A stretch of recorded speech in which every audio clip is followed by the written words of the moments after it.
तो हेलो दोस्तों, good morning. कैसे हैं आप सभी? आई होप कि सभी अच्छे होंगे दोस्तों और अच्छे से पढ़ाई कर रहे होंगे। तो दोस्तों हमारी सीरीज चल रही थी कॉन्टैक्ट 2 की, जो कि हमारा सेकेंड सेमेस्टर का चौथा पेपर है। ठीक है, चलिए उसके शॉर्ट और वेरी शॉर्ट क्वेश्चंस करा दिए हैं। हमारी सीरीज चल रही है लॉन्ग की। ठीक है, तो लॉन्ग का तीसरा क्वेश्चन है आपके सामने, ये रहा।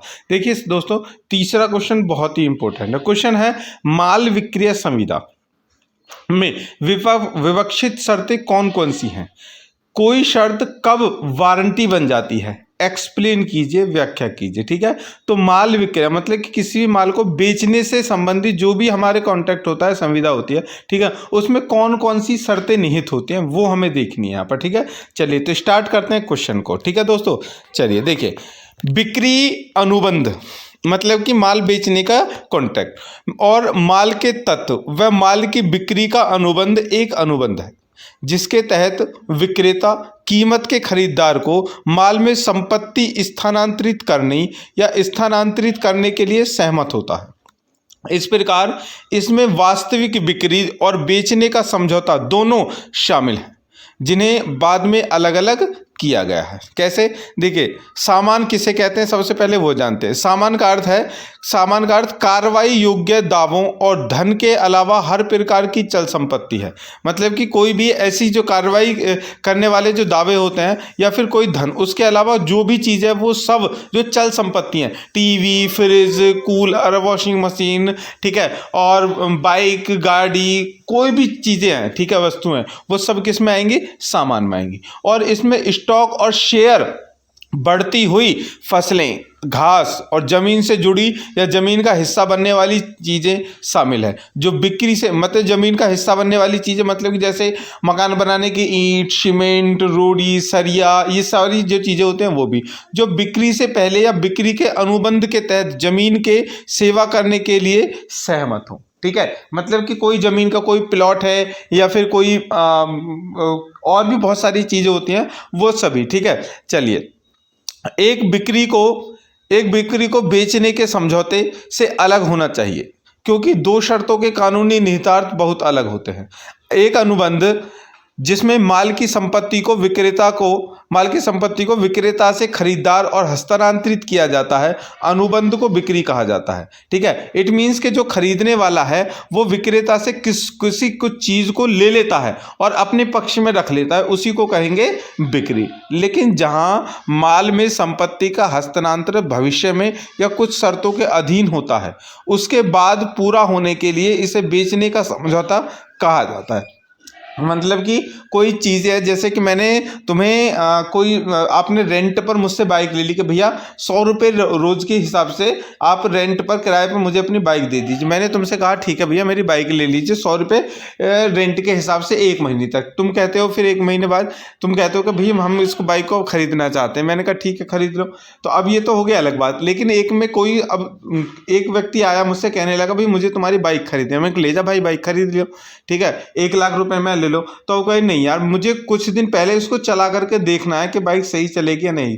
तो मैं कहूँगा ठीक है तो फिर एक संविदा बना लेते हैं। देखिए, अगर तुम कितने दिन वो कहेगा भाई 1 महीने में इस बाइक को चला करके देखूंगा, उसके बाद मैं इसको लूंगा या नहीं वो बताऊँ, बाद में बताऊँ। मैंने कहा ठीक है, चलिए तो पहले कॉन्टैक्ट कर लेते हैं। अब मैं किस में कॉन्टैक्ट होगा, संविदा बनेगी कि भाई मैं तुमसे कहूँगा फ्री में तो मैं चलाने नहीं दूंगा। तुम 1 महीने तक बाइक चलाओगे तो एक बाइक की 30 दिन आप चला करके देखोगे 3000 रुपये तुम्हें उसके किराया देना पड़ेगा। ठीक है, उसके बाद तुम लो या ना हो वो तुम्हारी करती है। ठीक है, तुम्हारी कंडीशन। ठीक है दोस्तों, इस तरह से तो बेचने का जो समझौता है जब बिक्री बन जाता है, मतलब जैसे पहले तो समझौता था वो, फिर 1 महीना बाद में आपने वो खरीद लिया, तो जब समय बीत जाता है या शर्त पूरी हो जाती है जिसके अधीन माल के संपत्ति का स्थानांतरित हो जाता है, उसके बाद में 1 महीने बाद में आए, आपने 3000 रुपये मुझे दिया, उसके बाद में कहने भैया 3000 रुपये तुम्हारी बाइक के रहे और 1 लाख रुपए तुम्हारे ये रहे और तुम्हारी बाइक अब हमारी। मैंने कहा ठीक है भैया ये लो लिखत में ले जाओ। ठीक है दोस्तों, चलिए इतना समझ में आ गया। चलिए, बिक्री समझ में आ गई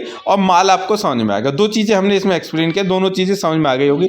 अब ध्यान रखना ये दोनों की दोनों चीज़ें शॉर्ट क्वेश्चन में भी बनकर आ सकती हैं कि माल किसे कहते हैं और बिक्री किसे कहते हैं। ठीक है, चलिए अब है दोनों के हम जोड़ करके वो बनाते हैं यहाँ पर हेडिंग माल की बिक्री। माल पता चल गया क्या है, बिक्री पता चल गया क्या है, तो अब कंडीशन है यहाँ पर माल की बिक्री। देखिए, शर्तें वारंटी एक बिक्री शर्त और वारंटी व्यक्तिगत निहित हो सकती है। मतलब कि जो बिक्री है या तो वो शर्त में हो सकती है या वारंटी के अनुसार हो सकती है, ठीक है, या फिर इन दोनों से अलग भी हो सकती है।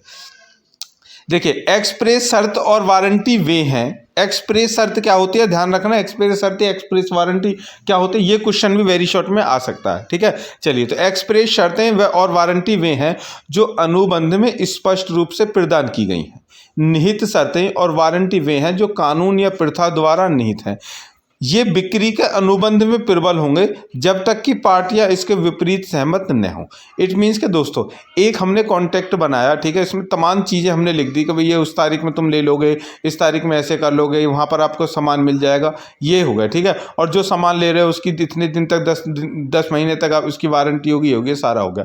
ये जो इसमें लिखी गई हैं, ठीक है, वो कौन सी है, ये तो जो इसमें लिखी गई हैं, ठीक है, वो अनुबंध के स्पष्ट रूप में प्रदान की गई हैं, ठीक है। तो ये तो इसमें हो गया जो अनुबंध में लिखी हैं, ठीक है, निहित। और जो निहित जो है वो है जो इसमें आप लिखो या ना लिखो फिर भी कानून के अकॉर्डिंग वो मान्य होंगी, जो कानून के अधिनियम में लिखी होंगी, ठीक है। एक कानून का अनुबंध, ये संविदा कानून का नियम है, ठीक है, और ये तुम्हारी बनाई हुई क्या है, खुद की जो संविदा है वो। तो इसमें जो चीज़ें आपने लिख दी हैं वो तो प्रत्यक्ष रूप से हैं, लेकिन जो इसमें नहीं भी हैं और जो इन पर रूल लगेंगे भैया, वो हैं निहित शक्तियाँ, ठीक है। चलिए आगे बढ़ें। देखिए, शीर्षक के रूप में शर्त, शीर्षक के रूप में शर्त। देखिए, बिक्री के प्रत्येक अनुबंध में, मतलब कोई भी जब बिक्री का अनुबंध बन रहा है, बिक्री की संविदा बन रही है, जब तक कि अनुबंध की परिस्थिति ऐसी नहीं हो कि एक अलग इरादा दिखाने के लिए विक्रेता की ओर से एक निहित शर्त है कि बिक्री के मामले में उसे सामान बेचने का अधिकार है और बेचने के समझौते के मामले में उसके पास उस समय सामान बेचने का अधिकार होगा जब एक संपत्ति पास होनी है, ठीक है। दूसरा शब्द बेचने का अधिकार न केवल इस बात पर विचार करता है कि विक्रेता के पास वह शीर्ष है जिसे वह बेचना चाहता है, मतलब वह माल है जिसे वो बेचना चाहता है, बल्कि यह भी कि विक्रेता की को संपत्ति पारित करने का भी अधिकार है, बल्कि विक्रेता को संपत्ति, मतलब कि संपत्ति को उसके नाम करने का भी अधिकार है। यदि विक्रेता का शीर्षक दोषपूर्ण निकला, ठीक है, तो खरीदार माल को अस्वीकार कर देता है, लेकिन अगर जो माल बेचने वाला है उसका माल ही बेकार है तो खरीदने वाला मना भी कर सकता है। ये अधिकार होते हैं, ठीक है दोस्तों। आगे है, ये तो किसके संबंध में था, शीर्षक रूप के संबंध। दूसरा विवरण के संबंध में। देखिए, विवरण द्वारा बिक्री के अनुबंध में एक निहित शर्त है कि माल विवरण के अनुरूप होगा। जब विवरण द्वारा बिक्री में निम्नलिखित स्थिति शामिल होगी, मतलब कि जो संविधान में लिखा हुआ होगा कि भाई 100 पीस हमें उसके चाहिए, 200 उसके चाहिए, 150 उसके चाहिए, 400 उसके चाहिए, तो जो उसमें लिखा हुआ है ना, जब वो खरीद करके उसके पास में माल डिलीवर होगा तो उस समय पर उतना ही माल और उस माल में पूरा सब कुछ होना चाहिए, ओके, पूरा ओके, ऐसा नहीं भीतर से कोई माल ठीक है, कोई टूट फूट है, कोई कैसा ही है, ठीक है, एक ओके होना चाहिए।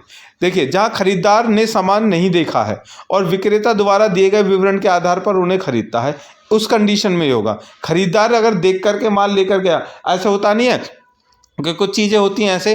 देखिए, जब हम छोटे थे तो उस समय पर बल्ब मिलते थे दोस्तों, बल्ब, वो तो अब यहाँ पर दिखते ही नहीं है, येलो कलर के बल्ब मिलते थे, ठीक है। पहले कभी 7 रुपये का, 6 रुपये का, 10 रुपये का, इस तरह से बल्ब मिलते थे, ठीक है। तो उस समय पर ये LED लाइट नहीं थी, वही बल्ब थे, ठीक है। या फिर एक कलरफुल बल्ब होते थे, छोटे छोटे 0 वाट वाले, लाल पीले नीले, वो बल्ब होते थे। तो अब क्या होता था, जब हम बल्बों को लेने के लिए जाते थे तो शॉप पर जाते थे तो दुकान वाले भैया हमसे कहते थे, भैया देखो बल्ब जला करके दिखा रहा हूँ, बस ले जाओ, उसके बाद में इसमें क्या होगा क्या नहीं होगा हमें नहीं पता, ठीक है। यहाँ पर चल रहा है, यहाँ पर जला के दिखा दिया, पैसे ले लिया, हमारा काम खत्म, ठीक है। और उसमें क्यों इसलिए कहते थे, क्योंकि ऐसा होता था कि वो बल्ब की जो अंदर की गूंज होती बहुत ही नाजुक होती थी, उसको लगाते समय भी तन्नक सा झटका आ जाए तो वो टूट जाती थी, फिर दुकानदार को घाटा हो जाता था, दुकानदार को वापस कर देते थे, ठीक है। तो इसलिए वो पहले ही कह देता था। तो इस अनुबंध में भी यही है दोस्तों कि अगर बिक्री का सामान आपने खरीदा है, उसके अनुबंध के तरह ही, उस अपने अनुबंध की तरह आपने अपने आप चेक करके माल को उसको लोड करवाया है, ठीक है, आप खुद अपने देख करके सामान ले रहे हैं तो विक्रेता की कोई जिम्मेदारी नहीं होगी। लेकिन अगर माल विक्रेता की ही निगरानी में है, आपने उसको नहीं देखा है, आपने बस उसकी कॉन्ट्रैक्ट में जो है कि इतना सामान ऐसा ऐसा है, ये ठीक है, ये सब कुछ ओके है, इतना सामान है, और वही आप लेकर के चले गए, आपने देखा नहीं है, तो तब वहाँ पर ये तुम्हारी शर्त बनेगी। ठीक है, तब उसके खिलाफ आप केस कर सकते हो अगर तुम्हें माल ठीक से नहीं मिलता। आगे है, जहाँ खरीदार ने माल देखा हो लेकिन उसने जो देखा हो उस पर निर्भर नहीं है, बल्कि उसे जो बताया गया है और विवरण से माल का विचलन स्पष्ट नहीं है। मतलब कि विक्रेता ने माल जो देखा है उसके पास में वो माल नहीं पहुंचा। ठीक है, इस कंडीशन में भी अनुबंध क्या हो सकता है, डिक्रीज हो सकता है। ठीक है, ख़त्म हो सकता है और फिर उस पर केस हो सकता है। आगे है, सामान की पैकिंग कभी कभी विवरण का हिस्सा हो सकती है। जहाँ माल अनुबंध में वर्णित क्रेता या विक्रेता द्वारा पैकिंग की विधि के अनुरूप नहीं है तो खरीदार माल को अस्वीकार कर सकता है। मतलब खरीदार तब भी माल को नहीं खरीदेगा, अस्वीकार कर देगा। तब उसने देखेगा यार मैं तो सोच देख कर आया था, माल उस पैकिंग में आएगा, अच्छे से आएगा, इस पैकिंग में नहीं आया। ठीक है, चलिए, तो 2 पॉइंट हो गए। तीसरा है गुणवत्ता या उपयुक्तता की स्थिति में। देखिए, जहां खरीदार स्पष्ट रूप से निर्धारित से विक्रेता को उस विशेष उद्देश्य के बारे में बताया जिसके लिए माल की आवश्यकता होती है, ताकि यह दिखाया जा सके कि खरीदार क्रेता के कौशल पर निर्णय पर निर्भर करता है और माल एक विवरण के लिए जो विक्रेता के व्यवसाय के दौरान आपूर्ति करने के लिए है, चाहे निर्माता के रूप में हो या नहीं। एक निहित शर्त कि माल ऐसे उद्देश्य की यथोचित रूप से फिट होगा। दूसरे शब्दों में फिटनेस की यह शर्त भी लागू होगी यदि क्रेता विक्रेता को उस विशेष उद्देश्य के बारे में बताता है जिसके लिए माल की आवश्यकता होती है। दूसरा, खरीदार विक्रेता के कौशल या निर्णय पर निर्भर करता है।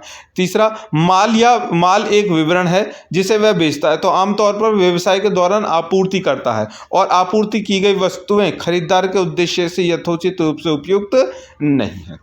ठीक है, गुणवत्ता या उपयुक्तता के मामले में यह है। देखिए, आपने देखा होगा एक बार क्या हुआ दोस्तों कि एक महिला ने जो टीवी की ऐड में ये देखा, ठीक है, कि फेयर एंड लवली क्रीम के ऐड चलता रहता है। ठीक है, और वहाँ पर दिखाया जाता है कि सबसे पहले स्टार्टिंग में जो क्रीम का यूज़ दिखाया जाता है तो क्रीम के पैकेट पर भी होता है वो कि सबसे पहले जो कलर है महिला का वो बिल्कुल डार्क सा होता है, उसके बाद थोड़ा थोड़ा करके और 15 दिन में उसको बिल्कुल एकदम फेयर करके दिखा देते हैं। तो वो पैकिंग पे होता है फेयर लवली की। तो उसने महिला ने वो खरीद ली। खरीदने के बाद में उसने वो 15 दिन लगाई, 1 महीने लगाई, 2 महीने लगाई, लेकिन उस महिला का कलर फेयर नहीं हुआ। ठीक है, उसने क्या किया, फेयर लवली कंपनी पर केस कर दिया इसी बात पर। क्यों? गुणवत्ता या उपयुक्तता की स्थिति में किया था। उसने केस भी कर दिया, माल तो उसका, उसने कहा कि तुमने कहा गया है, तुम्हारी अकॉर्डिंग है, हम उसको देख करके, क्योंकि पैकेज के ऊपर लिख रहा है ना वो। ठीक है, चलो ऐड का तो एक बार को माना जा सकता है, ऐड लुभाने के लिए होती है तो उसमें ऐड के लिए इतना वो नहीं होता, लेकिन वहाँ पर तो उस पर दिखा भी रखा है ना। उसने कहा कि मेरा कलर इसकी तरह जो पहले वो दिन है उनमें था, बाद वाले दिन में क्यों नहीं है, दिखाओ जल्दी से। तो केस कर दिया फेयर एंड लवली कंपनी को, उसका हर्जाना भी भरना पड़ा था। ठीक है, चलिए इसको देख लेना आप, इंटरनेट पे डालना फेयर एंड लवली कंपनी पर कौन सा केस हुआ था। ठीक है, उसमें पढ़ लेंगे आप। चलिए आगे चलते हैं। आगे 4, व्यापारिकता के लिए शर्त। व्यापारिकता के लिए शर्त। देखिए, जहां माल एक विक्रेता से विवरण द्वारा खरीदा गया है जो उस विवरण के माल में सौदा करता है, चाहे निर्माण या निर्माता के रूप में हो या नहीं, वहां एक निहित शर्त है कि सामान वाणिज्यिक गुणवत्ता का ही होना चाहिए। व्यापारिक गुणवत्ता का सामान्यतः मतलब है कि माल ऐसा होना चाहिए जो उस विवरण के तहत व्यावसायिक रूप से बिक्री योग्य हो, जिसके द्वारा वे बाजार में अपने पूरे माल मूल्य पर जाने जाते हैं। ठीक है, मतलब कि जो विवरण में जिस तरह से उसका पूरा विवरण दिया गया है और जिसके लिए वो बाजार में जाने जाते हैं उसी के लिए हो। जैसे बाटा कंपनी है, ठीक है, बहुत फेमस कंपनी है। ठीक है, तो अब उसकी जो चप्पल हैं, जूते हैं, वो इसलिए जाने जाते हैं, भाई साहब वो एक बार खरीद लो तो इतनी आसानी से नहीं टूटते। आपने वो खरीद करके ले आए और 1 महीने के बाद ही वो टूट गए, तो उसके माल को वापस करने के लिए नहीं जाओगे तुम। ठीक है, यही वाली कंडीशन। आगे है पौष्टिकता के संबंध में। ठीक है, देखिए, खाने योग्य सामग्री और खाद्य पदार्थों के लिए बिक्री के मामले में एक और निहित शर्त है कि सामान स्वस्थ होना चाहिए। इस प्रकार प्रावधान या खाद्य पदार्थों को न केवल उसके विवरण के अनुरूप होना चाहिए बल्कि व्यापारिक और स्वस्थ भी होना चाहिए। स्वास्थ्यकारकता से इसका अर्थ है कि वस्तुएं मानव उपभोग के लिए होनी चाहिए। मतलब कि सबसे मेन पॉइंट है डेट ठीक होनी चाहिए। मतलब आपके पास में जो चीज़ एक्सपायरी डेट नहीं मिलती ना, तो वो ही है, एक्सपायरी डेट हो गई तो बेकार है, उसके बाद आप लेकर के आ कर आ रहे हो कि कोई आपने जैसे कि आपने दूध लिया, ठीक है, और आप दूध लेकर के आ रहे हो, दूध लेकर के आपने उसको चेक किया तो वो दूध कड़वा कड़वा लग रहा है, कुछ भी लग रहा है इस तरह से, ठीक है, कोई भी इसमें कमी होती है। तो आगे है सीमा शुल्क या व्यापार उपयोग द्वारा निहित शर्त। देखिए, एक विशेष उद्देश्य के लिए गुणवत्ता या फिटनेस के रूप में एक निहित वारंटी या शर्त व्यापार के उपयोग से जुड़ी हो सकती है। कुछ बिक्री अनुबंधों में जिस उद्देश्य के लिए माल खरीदा जाता है वह पार्टियों के आचरण से या माल की प्रकृति या विवरण से निहित हो सकता है।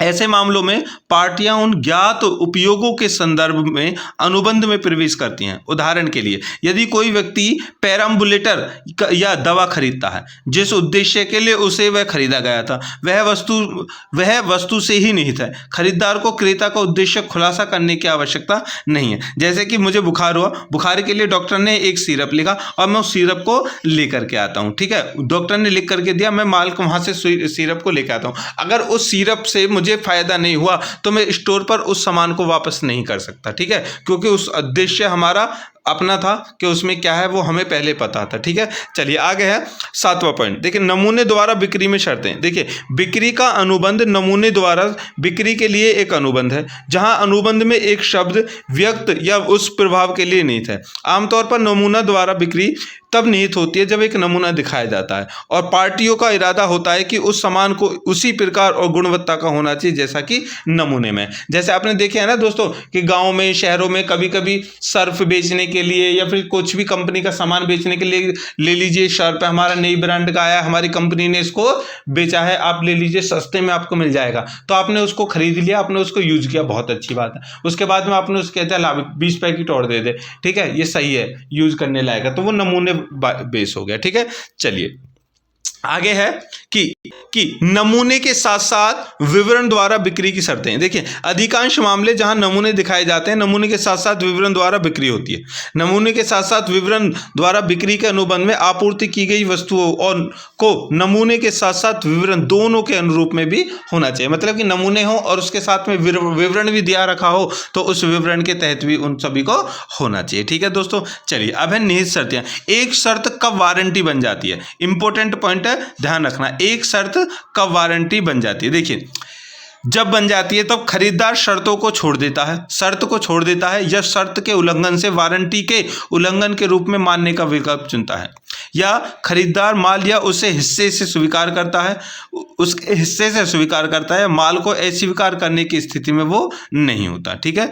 चलिए आगे है शांत कब्जे की निहित वारंटी, ठीक है। देखिए, बिक्री के प्रत्येक अनुबंध में जब तक कि कोई विपरीत इरादा न हो निहित वारंटी होती है। निहित वारंटी होती है कि खरीदार के पास माल का शांत कब्जा होगा और उसका आनंद उठाएगा। यदि विक्रेता के दोषपूर्ण शीर्षक के परिणाम के रूप में खरीदार के कब्जे और माल के आनंद का अधिकार किसी भी तरह से परेशान है तो खरीदार विक्रेता पर इस वारंटी के उल्लंघन के लिए क्षति के लिए मुकदमा कर सकता है। जैसे कि दोस्तों कि आपने फैन खरीदा, गर्मी पड़ रही है, बहुत गर्मी पड़ रही है, ठीक है, फैन खरीदा और फैन खरीदा, उसने कहा भाई साहब ये आपके जो रूम है 10 मिनट में चिल्ड कर देगा और जब तक चलता रहेगा चिल्ड रहेगा, बिल्कुल चिल्ड। आप उसको ले गए, खरीद कर लगा लिया, आपने देखा कि वारंटी तो मिली है भाई, निहित वारंटी है उसमें, उसने कहा नहीं है लेकिन तुम लेकर के आ गए फिर भी ये वारंटी है। अब आपने उसको लगा लिया, लगाने के बाद में देखा पंखा थोड़ी देर तो तेज चलता है फिर धीमे चलने लग जाता है, फिर तेज चलता है फिर धीमे चलने लग जाता है, फिर तेज चलता है फिर धीमे चलने लग जाता है। अब तुम परेशान हो, क्या है यार, इसको उतारो, कहाँ से लेकर आए हो? क्यों? क्योंकि वह आराम में आपको बाधा डाल रहा है, आपकी निहित शर्त है जो है उसको उल्लंघन कर रहा है, ठीक है। तो इसके लिए तो मुकदमा करो, बच्चा दूसरा दे ला करके, गर्मी में सर में दर्द कर दिया, बहुत कुछ गुस्सा हो जाओगे, ठीक है, लेकिन गुस्सा नहीं करना वरना तुम्हारे ऊपर ही केस हो जाएगा, ठीक है। उससे जाओ, ठीक है भैया जी हमारा ये पंखा था, आपने दिया था, इस तरह से काम नहीं कर रहा, हमें वापस दे दीजिए दूसरा, ठीक है। चलिए आगे है भार से मुक्ति की निहित वारंटी। खरीदार एक और वारंटी का हकदार है कि माल किसी तीसरे पक्ष में किसी भी शुल्क या भार से मुक्त होगा जो अनुबंध किए जाने से पहले या उस समय अधिकार को घोषित या ज्ञात नहीं था। यदि खरीदार को भार की राशि का निर्वहन करने की आवश्यकता होती है तो इस वारंटी का उल्लंघन होगा, खरीदार इसके लिए नुकसान का हकदार होगा। कैसे? देखिए, आपसे मैंने एक चीज़ खरीदी और आपसे मैंने 10 रुपये में चीज़ खरीदी, अब वो आपने कहा कि 10 रुपये में चीज़ है, भाई जा तू मौज कर इस चीज़ को, ठीक है, और इसमें कोई भी दिक्कत आती है तो 1 महीने तक इसकी वारंटी दे रहा हूँ, तो वापस मुझे ला करके दे दियो। मैंने कहा मौजा की ठीक है। अब मैंने क्या किया, मैं उसको अपने पास लेकर गया, उससे किसी ने देख कर यार ये तो बहुत अच्छी चीज़ है यार, मुझे दे। मैं कहा 20 रुपये में खरीद करके लेकर आया हूँ, कैसे दे दूँ, किराया अलग से लगा। तो हम कहे यार चल 20 की जगह तो 22 ले ले, 25 ले ले, मुझे दे दे। मैं कहूँगा चल ठीक है ले ले। वो कहेगा गारंटी वारंटी, अरे 1 महीने की गारंटी, जा ले जा, ठीक है। अब आपने उसको गारंटी दी थी, 10 में लेकर आए, 25 में दे दी तुमने, ठीक है। लेकिन तीसरे वाले के उस पर ख़राब हो गया और तीसरा वाला उसे लेकर के दुकान पे पहुंच गया ना, भैया तुम्हारे यहाँ से माल गया था और उनसे मैंने लिया था, इसके कारण हो गया, मारूंगा, भग जाए यहाँ से, मेरे पास से 10 रुपये का मैं क्यों वारंटी दूँ, चलो उसको देना, ठीक है। या फिर ना भी हो, पैसे की कोई बात भी ना हो, तब भी तीसरे तक वारंटी नहीं जाती, ध्यान रखना, ठीक है दोस्तों। चलिए, तो ये था इंपॉर्टेंट क्वेश्चन, ठीक है। ये इंपॉर्टेंट क्वेश्चन था, वेरी इंपॉर्टेंट क्वेश्चन है, ठीक है। 20 नंबर आपको देखने के लिए मिलेगा, ठीक है दोस्तों। तो इस क्वेश्चन को करते हैं हम यहीं समाप्त, मिलेंगे नेक्स्ट वीडियो में, तब तक के लिए हम करते हैं आपसे जय हिंद। लेकिन उससे पहले दोस्तों, एक बार किसी उसमें नहीं किया है आपने, जल्दी से वीडियो को लाइक कर दो, शेयर कर दो, सब्सक्राइब कर दो यार। दोस्तों लाइट की इतनी बड़ी समस्या चल रही है इस समय पर, बस पूछो मत, ठीक है। जब तक लाइट नहीं होती है तो सेटअप नहीं बन पाता है, कई सारी डिवाइसेस हैं, इन्वर्टर बिल्कुल बोले पड़े हैं, ठीक है। थोड़ी बहुत लाइट आती है तभी जा करके एक वीडियो बार बार हम बीच बीच में से रोक करके उसको रिकॉर्ड कर रहे हैं, ठीक है। आप समझिए, लेकिन फिर भी हम लगे हुए हैं दिन रात, ठीक है। चलिए मिलते हैं नेक्स्ट वीडियो में, तब तक के लिए आपसे कहेंगे ये तो समस्याएं हमारी थी, ठीक है। आप इसलिए थी ताकि आपको ये ना लगे कि वीडियो पेपर हमारे इतनी जल्दी और वीडियो नहीं आ रहे हैं, उसका रीज़न बस ये, ठीक है। तो चलिए, वैसे आप देख लीजिए, हम किसी भी कंडीशन में आपको ये वीडियो है कल तक प्रोवाइड करा देंगे, ठीक है। चलिए मिलते हैं नेक्स्ट वीडियो में, तब तक के लिए जय हिंद, कीप स्टडी दोस्तों।